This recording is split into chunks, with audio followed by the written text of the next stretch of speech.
నువ్వు ఏ ప్రాంతంలో ఉన్నా, నన్నెవ్వరూ నాకు తెలిసిన వాళ్ళు చూడట్లేదని నువ్వు అనుకోకుండా నా తండ్రి నన్ను చూస్తున్నాడని నువ్వు గమనిస్తే నువ్వు పాపంలో పడిపోవు. నువ్వు పాపంలో పడిపోకుండా ఉండాలంటే నీ హృదయంలో వాక్యం ఉండాలి. యోసేపు హృదయంలో వాక్యం ఉంది, దేవుని మాటలైన హృదయంలో ఉన్నాయి. ఎలాంటి పరిస్థితి వచ్చిందంటే ఇంకా ఆయన వస్త్రాలు పట్టుకుంటుంది. ఆమె వస్త్రం కూడా పట్టుకొని నన్ను పాడు చెయ్యు, నన్ను వాడుకో, నన్ను అనుభవించు అంటుంటే తట్టుకోలేక వద్దు బాబోయ్ అని చెప్పేసి వస్త్రాలను కూడా వదిలేసి వెళ్ళిపోయాడు.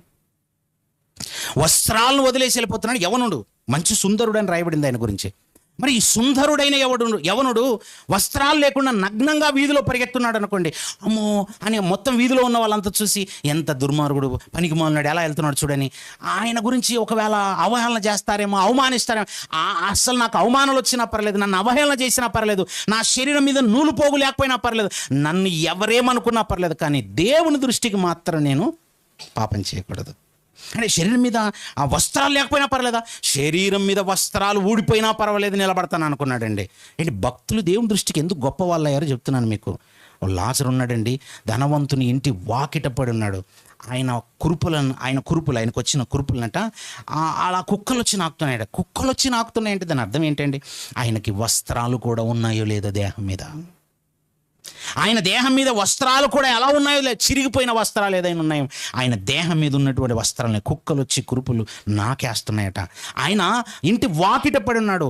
బాగా డబ్బున్నటువంటి వాళ్ళు చెత్తంతా తీసుకుని వచ్చి ఇంటి బాకిట ఎక్కడో ఆ పెంట కుప్పలో పారేస్తుంటారు.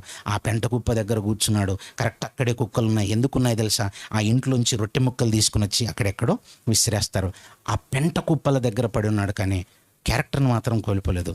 మీరు ఎక్కడున్నారన్నది కాదు, మీరు ఎలాగున్నారన్నదే దేవుడు చూస్తాడు. మీరు ఏ స్థితిలో ఉన్నారన్నదే మ్యాటరే కాదు అసలు.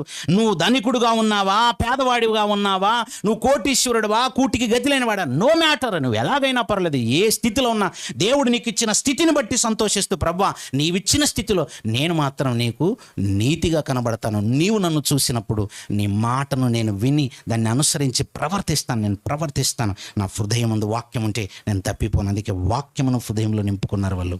యోసేపు తప్పిపోలేదండి. ఎక్కడ తప్పిపోయాడు? యోసేపు ఎక్కడ తప్పిపోయాడని ఎక్కడ ఉందా మనకు బైబిల్లో? లేదు. అన్నలు అమ్ముకున్నారు, నిందించలేదు. జైల్లో పడ్డాడు, నిందించలేదు. ఎక్కడెక్కడో పడిపోతున్నాడు, కానీ దేవుల్లో మాత్రం పడట్లేదు. ఆయన ఎక్కడెక్కడో విసిరేస్తున్నారు, కానీ దేవుల్లో మాత్రం ఆత్మీయంగా నిలబడ్డాడు. యవనుడే కదా, మరి యవనుడు ఎందుకు పడిపోలేదు? దేశం కాని దేశంలో ఉన్న పడిపోలేదే.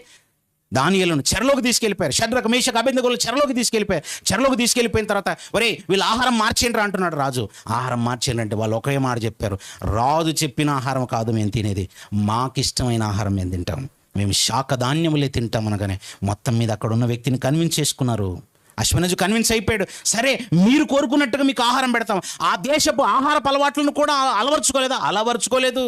చిన్నవాళ్లే మంచి జ్ఞానవంతులుగా నిలబడ్డారు. షడ్రక్ మేషక్ అబేద్నెగో దానియేలు నిలబడ్డారు. ఏ స్థాయిలో నిలబడ్డారంటే రాజాజ్ఞకు భయపడలేదు, అగ్నిలో వేసినా భయపడలేదు, సింహాల బోనులో వేసినా భయపడలేదు. నిలబడ్డారు. ఒక్కరోజు కాదండి, దానియేలు యొక్క మొత్తం లైఫ్ హిస్టరీ చదువుతుంటే ఇంచుమించుగా 70 ఏళ్ల చరకాలమంతా దానియేలు దేశం కాని దేశంలోనే ఉన్నాడు. వేరే దేశమే, సొంత దేశం కాదు. రాజుల కుటుంబం దానియేలుది. రాజుల కుటుంబంలో నుంచి వెళ్ళినటువంటి దానియేలు ఒక దాస్యపు బ్రతుకును బ్రతుకుతూ దాసరికంలో చెరలో ఉన్నా అక్కడ దేవునితో భక్తుడుగానే తన మనస్సును దేవునితో కలిపే బ్రతికాడు. తన మనస్సు నిండా మాటలే. అందుకే ఆ 70 ఏళ్లలో దానియేలు ఎక్కడైనా పాపం చేశాడంటే ఎక్కడా పాపం చేయలేదు, తొట్టిల్లిపోలేదు. ఒకరోజు కాదు, 2 రోజులు కాదు, 70 ఏళ్ళు. ఒక యేసుక్రీస్తు వారిని చూడండి, ఇంకా నాకు ఎవరిని చూసినా అంతగా పెద్దగా నచ్చట్లేదండి అని అంటావా? ఆదామును చూపించాడు, చూడరా నాయన ఒక్క పాపం చేశాడు, తర్వాత చాలా గొప్పగా నిలబడ్డారు. అవ్వమ్మని చూపించాడు, వాళ్ళు ఒకేసారి తప్పు చేశారు, మళ్ళీ బాగా ఉన్నారు నాయన, మంచిగా బ్రతికారు అని చెప్పి వాళ్ళని చూపించాడు. యోసేపుని చూపించాడు, తర్వాత దానియేలును చూపించాడు, షడ్రకు మేషకు అబేద్నెగోలు చూపించాడు. వీళ్ళందరిని చూపించి యవ్వనం అనేది తొట్టిల్లటానికి కాదు, నువ్వు నిలబడగలవు, నీ వల్ల అవుతుంది. నీ వల్ల కావట్లేదంటే నువ్వు బలవంతుడు అవ్వట్లేదంటే నీ హృదయంలో వాక్యము లేదు. వాక్యాన్ని నింపుకో, నువ్వు నిలబడతావు. వీళ్ళెవ్వరూ నీకు అంత గొప్పగా అనిపించట్లేదా?